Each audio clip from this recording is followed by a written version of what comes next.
जादवपुर और टॉलीगंज सीट पर भाजपा की जीत ने पश्चिम बंगाल की राजनीति में नई चर्चा छेड़ दी है। सोशल मीडिया पर लोग इसे बंगाल के बदलते राजनीतिक और सामाजिक समीकरणों से जोड़कर देख रहे हैं। साउथ पॉइंट स्कूले প্রথিতযশা শিল্পী লগ্নজিতা চক্রবর্তী এবং তাকে যেভাবে অপমানের সম্মুখীন হতে হয়েছে তা কেবল একজন শিল্পীকে যে অপমান করা হয়েছে বা তার উপর আক্রমণ হয়েছে তা নয়, এটা বাংলার হাজার বছরের সংস্কৃতি ঐতিহ্যের মূলে কুঠারাঘাত করা হয়েছে।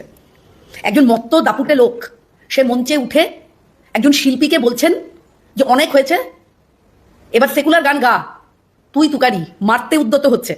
এখন এটা স্পষ্ট যে রাজ্যে আইনের শাসনের বদলে তোষণ এবং গুন্ডা রাজ চলছে পশ্চিমবঙ্গে। জাগো মা যে গানটি লগ্নজিতা গেয়েছে ওর বোধহয় 7 নম্বর গানটি। প্রথম কথা, এই সমস্ত মত্তপানা গুন্ডামি এগুলো অনেক রাত্রিরে হয়।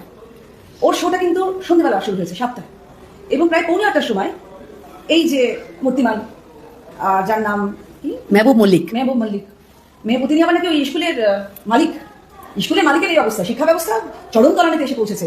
সে তুই তাকারি করে লগ্নজিতাকে নিশ্চয়ই আপনারা সবাই জানেন বসন্ত এসে গেছে বলে ও প্রথম গান গেয়ে আমাদের মুগ্ধ করেছিল। যাই হোক, তার কি পলিটিক্যাল অ্যাসোসিয়েশন ওরিয়েন্টেশন আমাদের জানবার দরকার নেই, সে একজন শিল্পী এবং তাকে ঘুষি মারতে গেছে তার নাকে। এই ঘটনাটি কিন্তু আজকে ওর উপর একলা হয়নি, আমার উপরও হয়েছিল।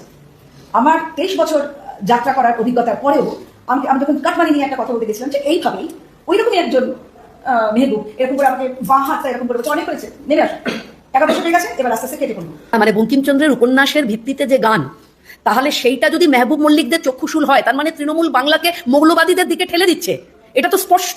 এখন কথা হচ্ছে যে তোষণ করতে গিয়ে বাংলা তাহলে তার নিজস্ব যে শিকড়, তার ঐতিহ্য, তার সংস্কৃতি, তার হাজার বছরের সনাতনী সংস্কৃতি, সেই সমস্তটাকে কিন্তু উপড়ে ফেলে দিতে চাইছে তৃণমূল। এই ঘটনাটা সেটা আবার নতুন করে প্রমাণ করে। এখন শিল্পীরা কি গাইবেন, তারা কি পড়বেন, তারা কি বলবেন, সেটা তার মানে নবান্ন বা তৃণমূলের গুন্ডা বাহিনী ঠিক করবে।